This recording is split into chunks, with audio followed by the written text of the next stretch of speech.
What's up, everybody? Welcome back to the channel. I've got a little bit of a weirder, I guess you would say, setup than I normally do here. I'm trying out a new camera, trying out a new system, new microphone, new audio, and in hopes of it being a little better than it has in the past. Excuse me.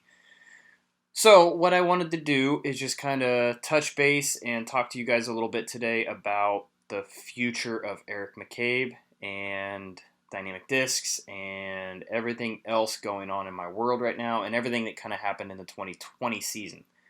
Um, it's not going to come to any shock to you guys. I'm not going anywhere. I'm pretty happy with what I've helped build with Dynamic Discs, so I'm not going anywhere in that regard. But definitely making a shift, I guess you would say. Have a lot of really cool things that are happening. One very, very big thing that's happening in 2021 is something I can't quite talk about just yet, but I will. I promise it's coming. I'm very excited about it. But yeah, let's talk about 2020. It's been a crazy year, as all of you know. It's just been a nightmare of a year, actually, for most people. We've been very busy at DD. We've had crazy growth. It's been phenomenal. One really cool thing is we purchased a new warehouse. I'm sure most of you know that the new warehouse that we are moving into on January 1st is massive. I'm talking huge, huge, huge, huge warehouse, and I'm very excited to get into there and maybe not be bumping into people as much when you're in the warehouse, or just having more room for storage and all that's going to be fantastic. So I'm very, very excited about that.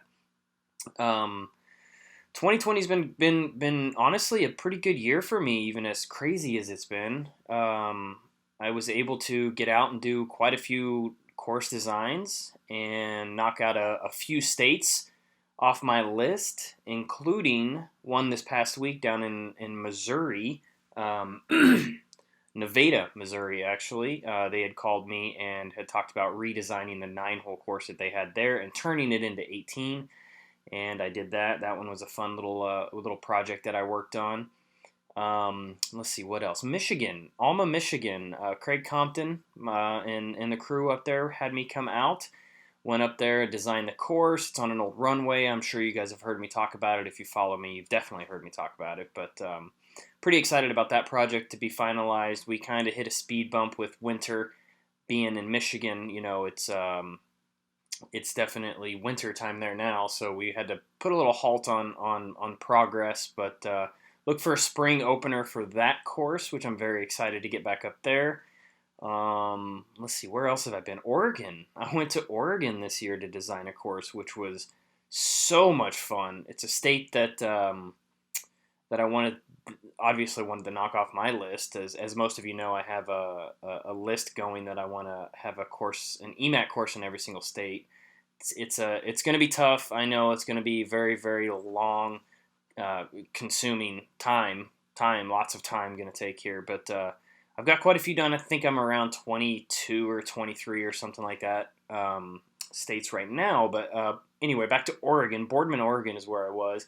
It's kind of on the northeast corner of Oregon, maybe not quite as far east as I'm thinking. It's 2 or 3 hours east of Portland, so it's kind of more in the desert area of Portland. But I went out there, and they wanted me to come out and do a 9-hole course. And come to find out, they had plenty of land to put in 18, so we did that. We went ahead and put in an 18-hole, beautiful little kind of beginner-friendly course because there isn't anything else in that area, or at least in that town. So we went ahead and did that, and excited about it for sure. Um, as a lot of you know, everybody wants a championship level course. Everybody does, and I don't blame them. I really don't blame them. I mean, that's what everybody wants to play. That's what makes you a better player. The list goes on. However, it's these beginner friendly pitch and putt style of courses that are really helping grow the sport right now. You've got those families going out trying to play a massive championship level course. They're just going to be turned off. It's just not something that they're able to compete on, or even have a good time. Nobody wants to go out and just throw and just be like, meh. Everybody wants birdies. everybody wants a birdie, maybe an opportunity hitting an ace. So that's why these beginner-friendly courses are very, very important. So I'm definitely take pride in a lot of, not just installing and designing championship level courses, but those beginner-friendly ones as well. So yeah, so that's a couple states that I have been to here in the past. I've got quite a few working around here in Kansas as well. Abilene, Kansas, I'm doing a course up there. Also a 9-hole that's turning into 18 on an absolute beautiful, beautiful piece of property. Um, and then where else have I been? My goodness, it's been so crazy. I've been all over the place, really. Um, so yeah, I guess another fun thing that happened this year in 2020 was the Meyer Lake Classic up in Alaska. We had a great time up there playing or hosting an event out there, and it looks as if we're going to do it again in the year 2021, which I'm very excited about. I believe we're looking at a June. I want to say 26th. We still got to get confirmation that that weekend works for Meyer Lake, but mid-June is when we're talking about going out again to Meyer Lake and hosting the second Meyer Lake Classic. I don't plan to play. I just plan to go out and kind of have a good time and make sure everybody else is having a good time. So Meyer Lake is an absolute gem of a course, and it's a bucket list style property for sure. And if you can ever find your way there, do so because it's so worth the journey. So worth the journey. So that's kind of a quick update, I guess. There's been a couple other courses that I've worked on this year. Obviously, the farm, we're always doing things down there. That's probably one of my more favorite courses to get a go to and hang out with Tyson and the family and see the progress that they do out there every single time I go down there. If it's new tees, turf tees, talking about 2 tees, 2 pins on every hole, all that fun stuff. So yeah, the crew down there is just phenomenal work, and they make me look good. I'll tell you that right now, because I wish every city I went to and every course I designed had a Tyson and his dad and that whole entire staff just helping out. Just one of those in every single state I go to or town or city or whatever would be pretty cool. That would be awesome because they deserve you know yeah, props for sure. So, um, so other than that, what does my plan look like for 2021? Well, I don't plan to play a whole lot of tournaments, much like you've seen in the past. I'm kind of over that part of traveling, touring, grinding out full time. But I definitely am going to be out there on the road a lot, going to events and cheering on our team, our tour team that I manage. So you'll be seeing a lot more of that. Obviously, more course design because that's my passion. You're going to see a lot more of me going out and doing a lot more course designs. I've got quite a bit on the radar as far as courses that I'm working on, and I'm very excited to continue that trend. What else? The Disc Golf Answer Man podcast has grown into something pretty awesome. Disc Golf Audio is been so much fun to work with over the years, and to see the growth it's got as well. Which brings me to my next point, I guess. You're going to see a lot more of this style of video from me in the future. A good friend of mine, Brian Shintaku Taco, came to me and asked if I wanted to start my own podcast with him. And I don't know that we're going to actually do a full-on podcast or not, but we are definitely going to just kind of do like more of a video cast, I guess is what I'm calling it. I don't know if that's really a thing, but that's what we're calling it. But we're just going to sit down like we're doing right here and just talk. Just talk about disc golf, talk about the history of the sport, talk about my history in the sport, and then just whatever comes up. Whatever comes up, we're just going to have two dudes having a conversation, and I'm really looking forward to it because Taco and I definitely have a good relationship and a lot of respect for each other, and it's gonna be fun. I love sitting down and talking disc golf, and I might as well start documenting it and bringing it to you guys, letting you guys get a little taste of it as well if you want. So, and then obviously a few more videos you're gonna see out there. I've got a list of things that I want to work on video wise. Yeah, like last year during the pandemic, at least beginning of the year rather. I did a lot of content. I put out a lot of content because there was not much else to do at that time. I do plan to do a lot more of that because it was so much fun to do.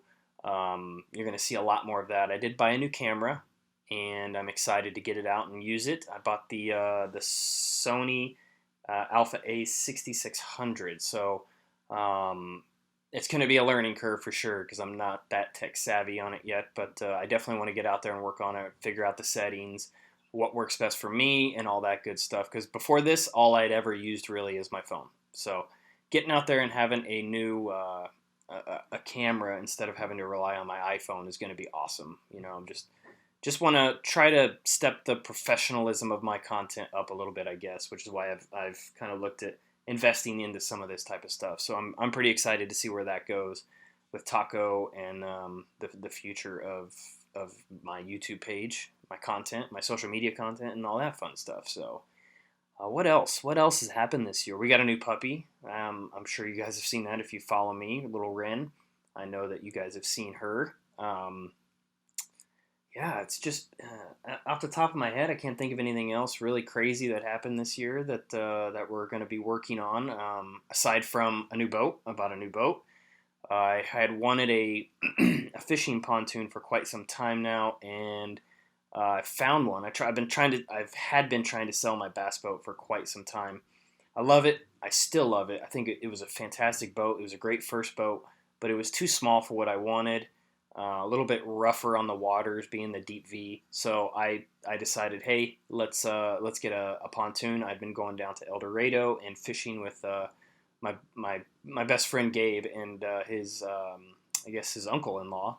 It's his wife's uncle that we go out on his pontoon and try to catch some walleye down in El Dorado. So I loved it. I thought it was great. The stability, the room you have to move around, operate, and all that is just, it was awesome. I loved it. So I started to look for a pontoon, and I finally found one, a brand new one. It's a 2021 somehow. I don't know how I got so lucky, but a guy was trying to get rid of it. He had just bought it. He had some health issues with some family members, so he was looking to just get rid of it. So I basically traded him my boat and a little bit of cash and was fortunate enough to pick up this boat, and it is awesome. I'm just bummed that it's winter and I can't get it out there and do some fishing with it. But you may see some more content on the boat. If you want to see that, let me know down in the comments if that's something that you'd like to see. Is some fishing with McCabe or whatever we're gonna call it. But I know it is kind of tradition every year for me to do my in the bag from the boat, so I don't see that trend changing. Except it'll be a different boat this next year, which is pretty cool. But yeah, so my life has been fantastic this year. COVID-19 is just kind of set everything back a little bit, but it's definitely helped grow the sport, which is kind of a bittersweet thing, I guess, because I know a few people that have been infected um, and affected also from this the virus. So it's a serious deal. Let's take it serious. Let's get through it, guys, and hope for a better 2021 season, a better 2021 year in disc golf. There's a lot of big things happening. I guess one other big thing that kind of happened that could affect me personally is the Glassbone Open going away. Um, I haven't had too many people reach out to me and ask me what my true thoughts are on the name change behind the DD Open, well, becoming the DD Open, the Dynamic Discs Open. And, at the end of the day, guys, it's just the name. It's just the name of the event. It doesn't really affect anything as far as the quality of the event that's going to be. If anything, it's probably going to get better. It's only going to get better. It's going to be a little bit more professional. The naming scheme. I mean, with CBS Sports getting involved, with ESPN2 getting involved here in a couple nights.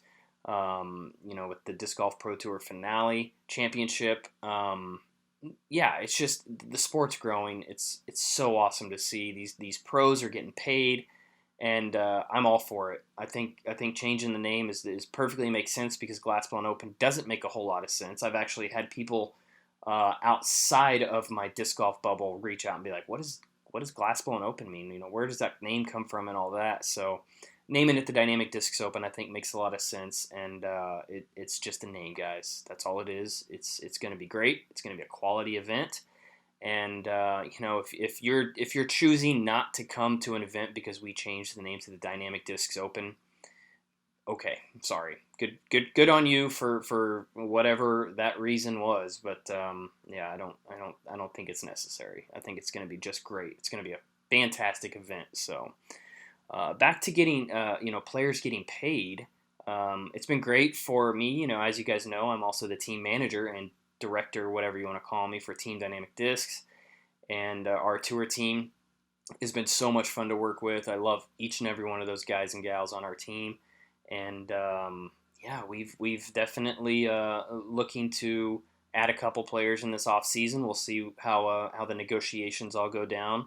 I will say that DD did put out a big contract. We put out one of the biggest deals that we've ever put out. I mean, it was I'm not going to say the player, just out of respect for them, but we definitely threw out a lot of zeros for a player, and we're not was unfortunate enough not to be able to sign that player, but they are getting a good deal from their sponsors, so that's fantastic. They're getting paid at the end of the day. That's all that really matters. But yeah, look for some big moves. Look for some big moves this off season, and look for a fantastic 2021 on the tour as far as DD goes and our players. It's going to be awesome, and not just at that top tour level, but we've added quite a few ambassadors, some Lucid level, some Fusion level, a couple up and comers coming out of the gate, getting ready to hit the road full time. I'm excited to see how that works out for them. So look for a lot more cool things that we're going to do for the team, as far as like Tour Series discs, Team Series discs, a little more availability on our website potentially for a few of the molds and a few of the players. So that's really exciting. I'm very excited for that. Yeah, whatever we can do to help out, keep those guys and gals out on the road, I'm all for it. So, but all in all, guys, it's been a great year. For the most part. Obviously there was a pandemic this year, a crazy election still happening, so it's been nuts, but it's also been a pretty fantastic year for disc golf, and I'm excited for that. I hope you guys are just as excited.